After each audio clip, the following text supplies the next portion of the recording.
Canada implique une bonne préparation avant le départ. Et oui, l'excitation de l'expatriation ne doit pas vous faire perdre de vue les différentes démarches qui vous attendent à l'arrivée, comme l'ouverture d'un compte bancaire, d'une ligne téléphonique ou bien la modification de votre permis de conduire.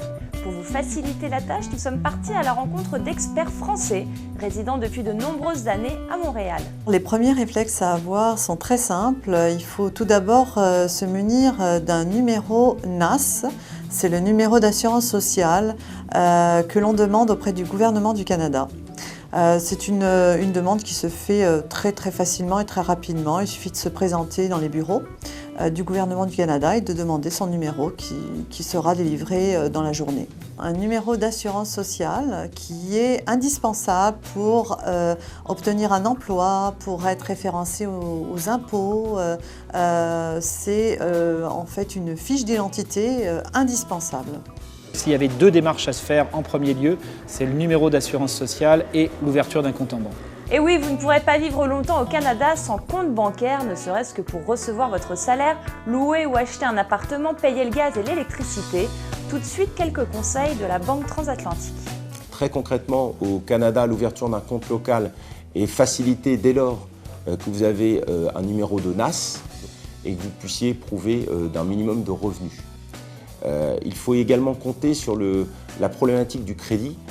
Tout comme aux États-Unis, le Credit History est important au Canada pour obtenir son premier crédit, sa carte de crédit, plus tard son crédit hypothécaire. L'idéal, bien évidemment, pour préparer au mieux son expatriation, c'est de disposer d'un compte local avant même d'être en fonction dans le pays de résidence.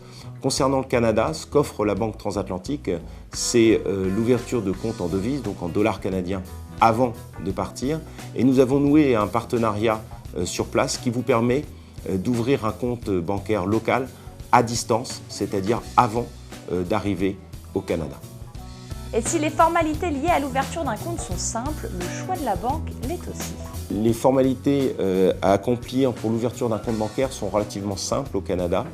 Prouver son identité par 2 pièces d'identité, justifier d'une adresse au Canada, et puis également un numéro d'assurance sociale lié finalement à votre emploi. Il n'existe pas aujourd'hui d'équivalent pour le grand public de banque française au Canada. Donc obligatoirement, vous serez obligé d'ouvrir un compte local au Canada pour faire fonctionner vos opérations bancaires courantes. Mais je pense effectivement qu'il est besoin de conserver également son compte bancaire en France, puisque vous aurez à traiter un certain nombre d'opérations en France depuis le Canada. Pas de complications non plus pour l'ouverture d'une ligne électrique ou téléphonique. Sachez pour autant qu'il n'y a pas de serveur national au Canada. Chacune des 10 provinces a ses propres règlements et services. En ce qui concerne la ligne téléphonique, eh bien, il suffit d'aller sur Internet et faire le choix d'un fournisseur de téléphonie. C'est très simple.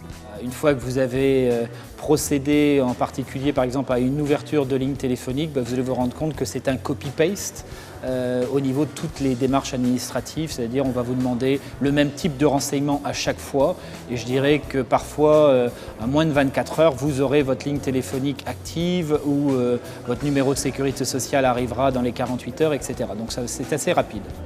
Sur le plan médical en revanche, ça se complique, notamment à cause de la pénurie de médecins observée au Québec. Le système D devient donc de mise. Il est assez difficile de trouver un médecin de famille.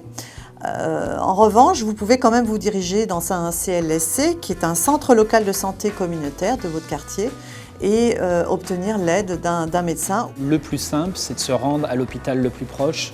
Alors ça peut être le Children's Hospital ou Sainte-Justine et d'aller directement aux urgences. Est-ce que c'est la meilleure solution? Non. Est-ce que vous aurez à attendre pour rencontrer un médecin? Oui. Mais je dirais que ça va être la solution la plus rapide. Et pour vous faire rembourser vos frais médicaux, n'oubliez pas de faire la demande de votre carte d'assurance maladie, équivalent à la carte vitale que nous connaissons en France.